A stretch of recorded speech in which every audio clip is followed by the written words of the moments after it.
Saudara, pemilu 2024 memasuki masa kampanye. Litbang Kompas punya hasil survei soal ketertarikan publik untuk mengikuti kampanye politik oleh para peserta pemilu 2024. Nah, ini ada jumlahnya, ada 506 responden dari 34 provinsi yang diberi pertanyaan, tertarik atau tidak tertarikkah Anda untuk mengikuti kampanye politik oleh kontestan pemilu, dan hasilnya adalah sebanyak 43,3% yang responden yang menjawab tertarik. Nah, selebihnya sebanyak 6,8% menjawab sangat tertarik, 21% ini menjawab biasa saja, kemudian juga ada 28,3% tidak tertarik dan tidak tahu 0,4%.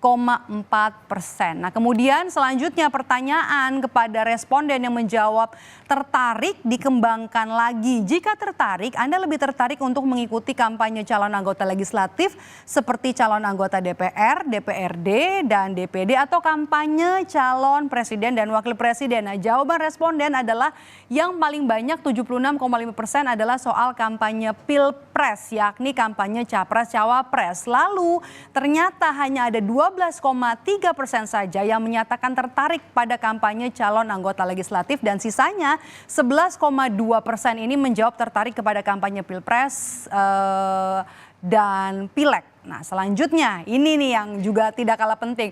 Survei Litbang Kompas juga memotret materi kampanye yang diminati responden, dan pertanyaan dalam survei yang diberikan kepada responden adalah materi kampanye pemilu seperti apa yang Anda harapkan dari para capres dan cawapres. Nah, jawaban respondens ini yang paling banyak, yakni materi kampanye politik yang membicarakan soal harga bahan pokok yang terjangkau, itu totalnya 22,7%. Nah, kemudian disusul materi soal lapangan pekerjaan sebanyak 21,6%, kemudian juga pemberantasan kemiskinan ini 10,2%, bantuan sosial 8,8%, visi misi memajukan Indonesia itu ada 5,65%.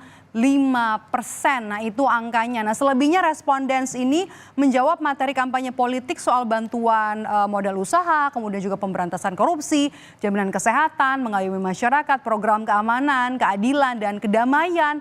Kemudian juga ada program pendidikan yang melibatkan kejujuran, dan ada juga responden yang tidak menjawab soal atau menjawab tidak ada harapan lainnya atau sebenarnya tidak tahu. Nah, itu dia tadi dari apa yang disampaikan atau apa yang kita bisa kutip dari hasil survei Litbang Kompas yang terbaru.